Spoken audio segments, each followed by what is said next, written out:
Good Wednesday to you, everybody in Com 651. Welcome. How's everybody doing? Let's get things started quickly. I still have kind of the creepy crud, yeah. So, very, very good. Let's see, what do we have here besides coffee dripping down the backside of my cup? Then a cup from Vienna, Austria. Very cool city, one of my favorite in Europe. Special place in my heart. Don't make me laugh. Okay, welcome to week 2. So for those of you new to my classes, what I like to do week by week is I will talk about what's coming up this week, what we're going to be doing, and then I will go back to last week and review your discussion questions, because it's from the discussion questions that the questions for the exam will be drawn. And I mean, if you attend to the readings and the discussion questions, you'll have no problem with the exam. Okay, trying to figure out how to get this comfortable. So I go back and review, and I'll even say, this is what I'd be looking for in terms of drawing a question from this discussion question. Or I'm not gonna. I mean, there are some questions that are really subjective, like, what kind of a team player you are. Not gonna. There's not a right or wrong answer for that. Okay. There is a correct and incorrect answer when it comes to, say, the difference between quantitative and qualitative research. And so, in reviewing discussion questions, I will give you short summations of how it is you define these things, these, say, qualitative versus quantitative information. So if you attend to the readings in the discussion sections and you watch these videos, you will be well prepared. Okay. All right. So let's take a look at this week. We are going to, continue our reading in Stacks, okay, and in Scott.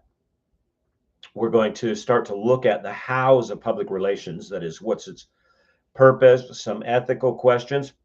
All right, and that's what you'll get. Now, both of these books are not just informative, but they're good resource books as you go through your public relations project.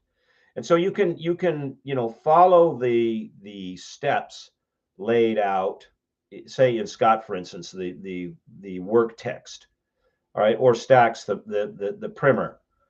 You can follow the steps laid out in those books to help walk you along as you develop your public relations project for the semester. All right. So anyway, we're going to be taking a look at that in terms of topic. Okay. Short readings, just what, 1, 2, 3, 4 chapters, and there are really lots of pictures in there. Okay. Really important this week. You've been broken into groups. Now, I know there's been a couple of people that have signed into the class, and if you're not in a group, please contact me. And when you email me, let me ask everybody, email me through Canvas, or at the very, if you can't access Canvas, I don't know how well it works, say on a handheld device. My departmental email that's listed on the syllabus. Don't email me through the regent@mail.edu. That is an old email address, and I don't check it very often. So it's there's a high probability that I'm going to miss your email if you send it there. If you are not assigned to a group, email me immediately, and we need to get you into a group. All right. Now, for each of the groups, remember, you have got to use one of these online workflow platforms. You can use Asana, you can use Monday, you can use Slack. Those are just 3 examples that I gave. You can use whatever you want. All right. You have to put me in the group, because I'm going to be jumping in and out, checking on the progress. I have put over in the discussion questions, and I'll leave them pinned, 3 forums for team 1, 2, and 3. Could you do me a favor? Team leaders for team 1, 2, and 3. Okay. Would you please post which of the campaigns you have decided to work on? All right. So you have, 3 choices. You can help you can help Homeland Security, Immigrations, Customs Enforcement revamp their public image. You can help the library, Billy Graham, or you can help Gavin Newsom get ready for a run at the nomination for the Democratic Party's nomination for president. That's all up to you. Now, obviously, the two of those are on either opposite ends of the political spectrum. I did that on purpose. All right. One of the things that you'll need to watch out for when you get out into the workaday world of strategic communication is if you're not comfortable with being ideologically promiscuous, and I mean, you just don't care, don't sign on with a company that takes on ideological issues. And I've known people that they've ended. I've been one of them that have ended up in that place where the organization that they're working for, and you're responsible for putting out the message or responding with the public, takes a turn to a place that you're like, yeah, I'm not going here. Okay. And I've navigated some of those on a longer term basis. I left some on a short term basis, only really 2, so not many. But whatever floats your boat. All right. So you're free to pick any one of those 3, but please indicate to me which one and where you are in the discussion forums for team 1, 2, and 3. And if you haven't been assigned to a team, okay, get in touch with me straight away. I want to say a little bit about the discussion post because this was brought to my attention, and you'll notice I'm going to be changing. In fact, I already have for this week, changing the language on the discussion post. I beg and plead each semester for people to do the readings and answer the questions before 11:55 or 56 or 7 or 8 on Monday night, and doggone it, it just doesn't happen. And so there were some folks who contacted me and said, "Hey, we're getting our readings done and we're getting ready to answer the discussion questions by Thursday, Friday. There's nobody in the discussion forum who's answering questions. What do we do?" So here's what I'm going to do. I've slightly tweaked the requirements. In the past, I've said you have to answer the question and respond to 3 of your classmates. I've tweaked that now. You have to answer the question and respond to 3 posts. If it happens to be that there's only 2 or 3 of you in the discussion section who've done the readings and answered the question, it's Friday, Saturday, and you're responding back and forth, and your response back and forth totals 3, and this is per question. So let's make that very clear. Then I will count that. My preference is that you respond to different people because I'm encouraging a broad-based discussion. But if no one's showing up and there's no people to respond to, okay, that's not on you, and I'm not going to hold you accountable for that. So notice the change in the wording, both in the module and in the discussion question, okay? So I've heard you. I understand the problem. Let's hope that this provides a pathway for those people that get in there, get the readings done, and want to start the discussion questions, during the weekday or even just on the weekend, like maybe Saturday.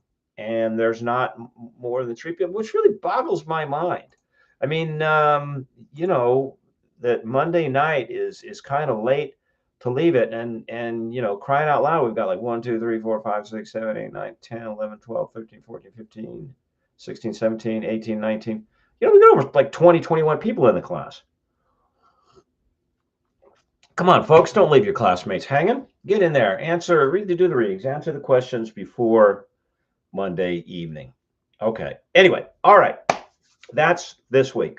If you're not in a group, contact me. We need to get you in a group. Make sure that you have your work platform set up.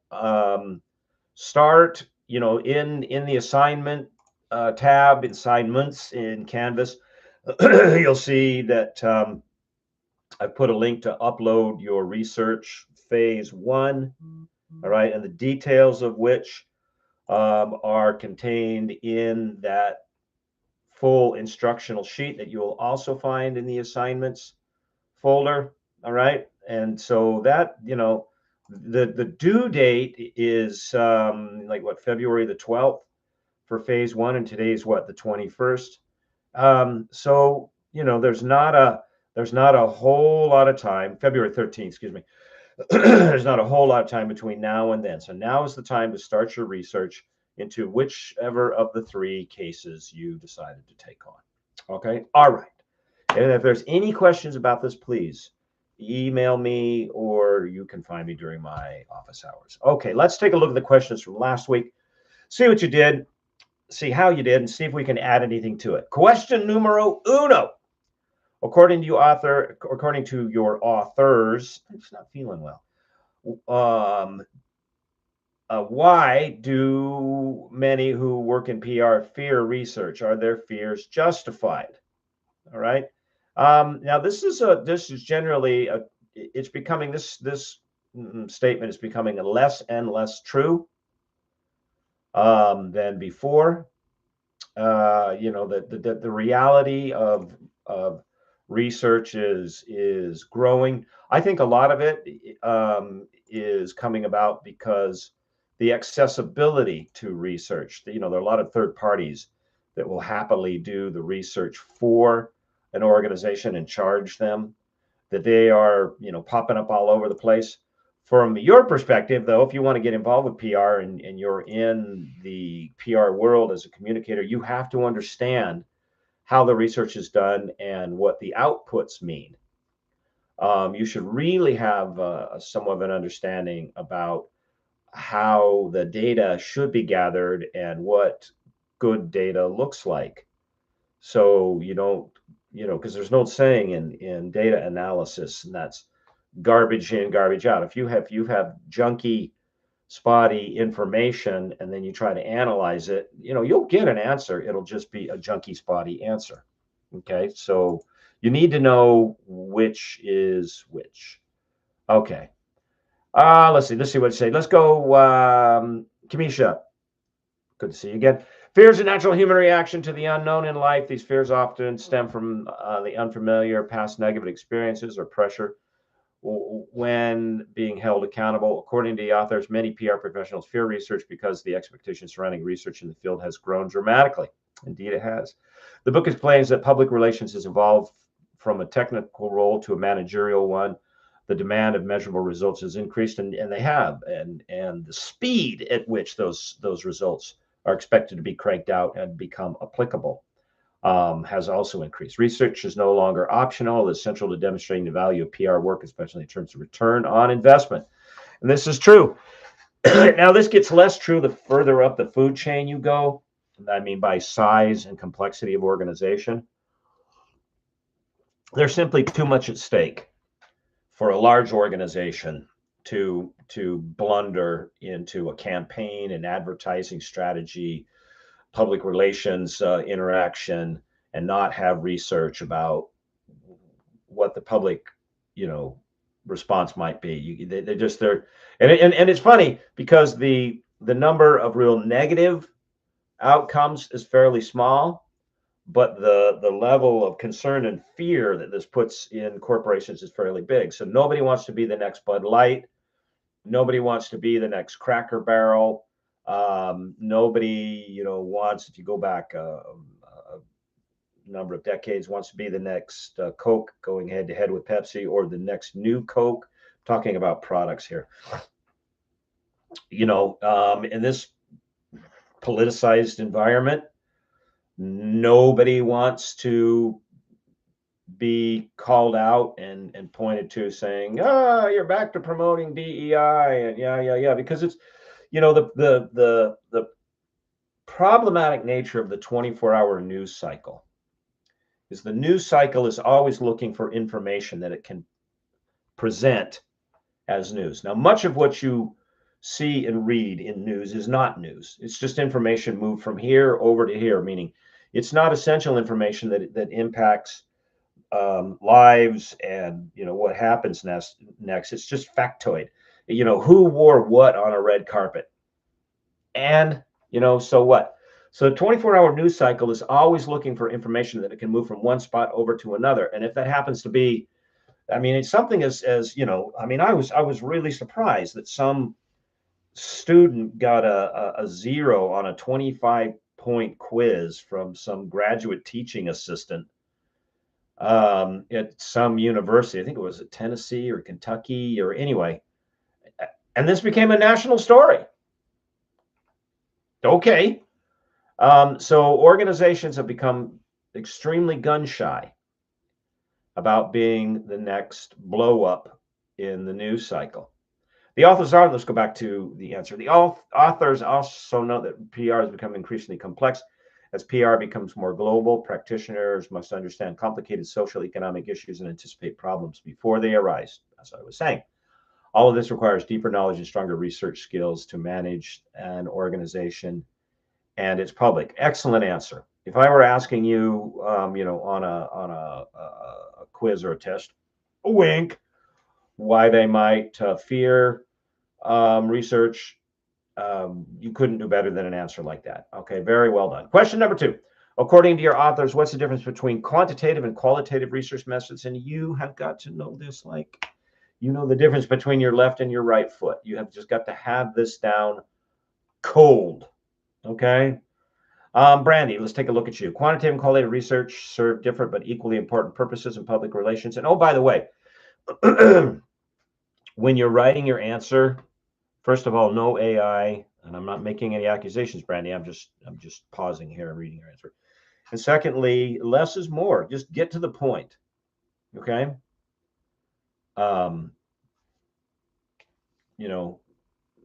Say what's the difference between this is this and that is that. But let's go back to you, Brandy. Okay. Quantitative research is data driven. It answers questions such as how many people engaged, how often something happens, and what extent behaviors change. Scott frames it as key measurement results, providing whether a campaign has met the objectives. Okay. On the other hand, qualitative research is about understanding people, including what they value, how they feel, why they respond the way they do. Okay. Yes and no, Brandy, and then for everybody else. Both quantitative and qualitative research will generate data. Okay, so they're both data driven. Okay, so don't fall into that. This is a false dichotomy. And we mean by dichotomy, it's either one or the other. A false dichotomy is quantitative is data, qualitative is not. That's not true. At the end of a qualitative analysis, you will get data. You will get numbers. All right. The difference between the essential difference that I need you to, all right, is although in both cases you're going to take data and then you're going to represent that data with numbers. You're going to get numerical representation of the data. This happens in both cases. Okay. The difference is between quantitative and qualitative, what the numerical representation represents.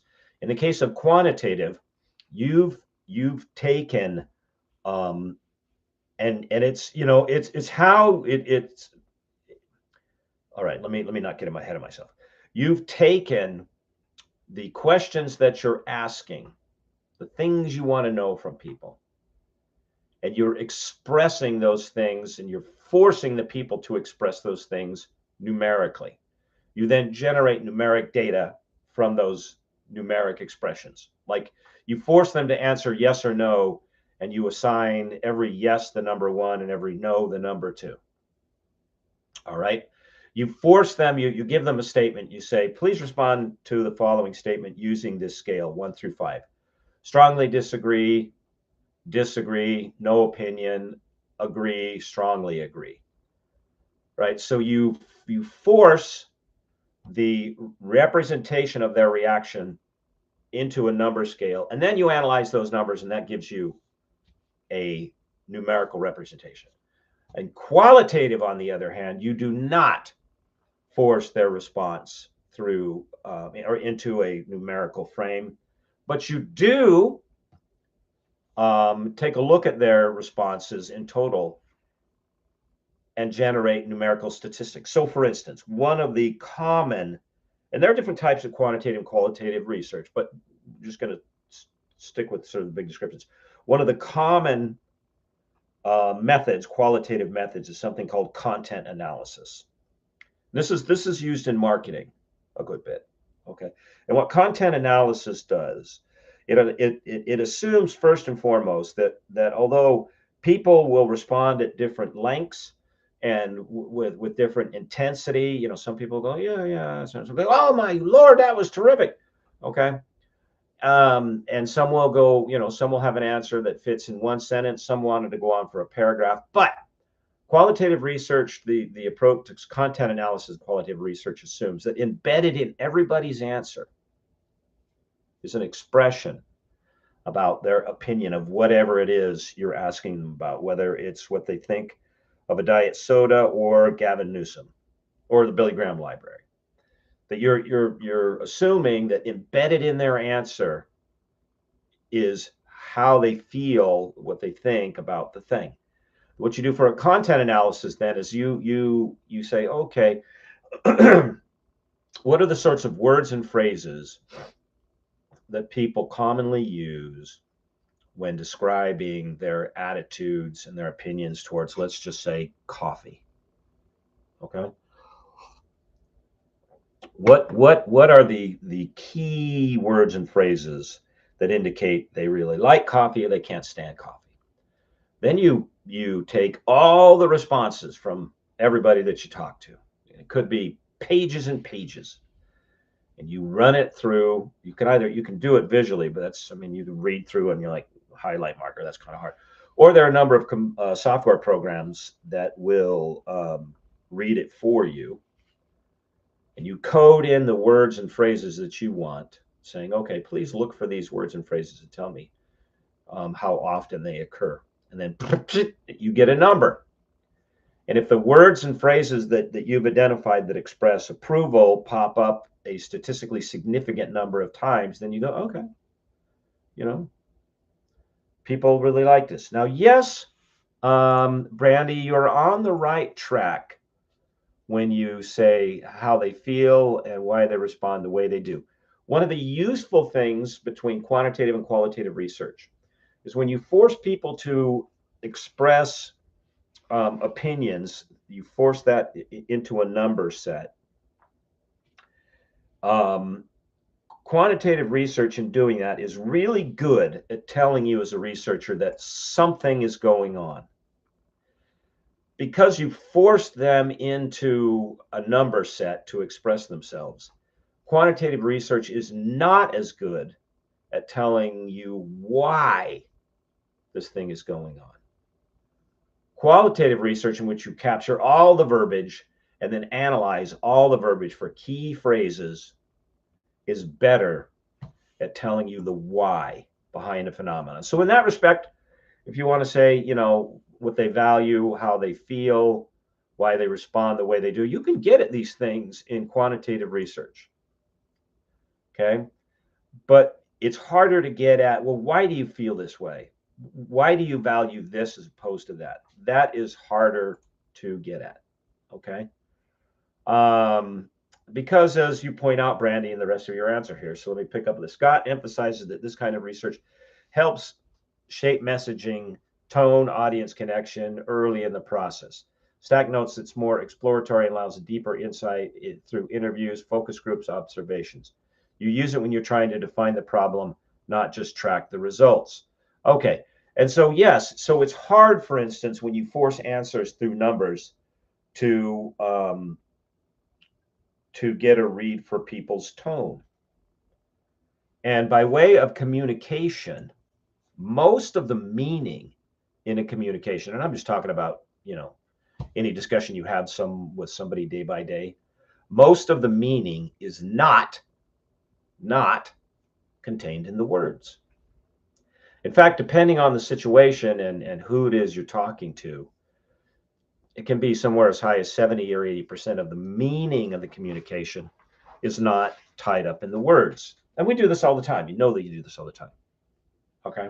So if you, if you were, you were an HR person or something, or HR comes to you, whichever role you want to play, and there's some money missing from the organization, you know, the tills aren't balancing out at the end of the night, or the books aren't balancing at the end of the quarter, and their HR is now on a quest to find out, for all those people that have access um, to the books and the cash flow, what's going on, and they start asking you a series of questions. All right, well, when was the last time that you logged in, and did you do this, and did you do this, and you go, you know what? Are you saying that I stole the money? Now, what if HR, uh, they could say, well, no, but depending on how they say it, it could mean something completely different. They could say, I didn't say you stole the money, which implies that somebody else did. I didn't say you stole the money, but I know somebody else did. I didn't say you stole the money, but you stole something else. So qualitative research can be used to grab those meanings. Quantitative, not real good. Not real good. Okay, so remember, in both cases, don't be fooled. Both of them deliver numerically driven statistics at the end of the analysis. That's not a difference. That could be a good true or false question, right? That's not the difference between quantitative and qualitative. The difference between quantitative and qualitative is merely the process by which we analyze the communication.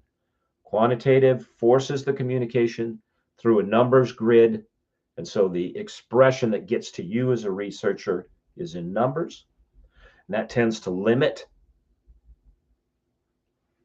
the gradation between responses.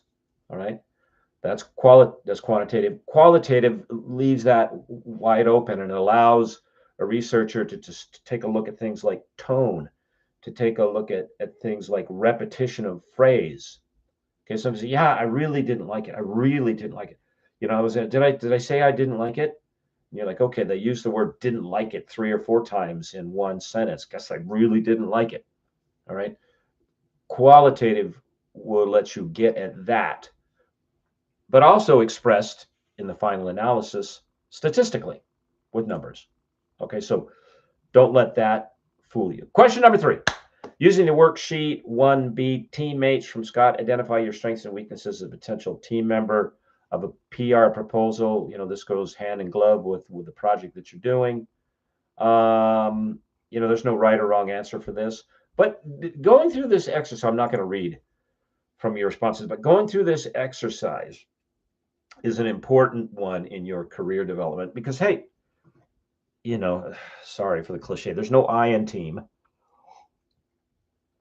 And when you're dealing, when you're in an organization, except for very small mom and pop or very, very tight budget organizations, communications departments may only have a few people, but they interface with a lot of other departments.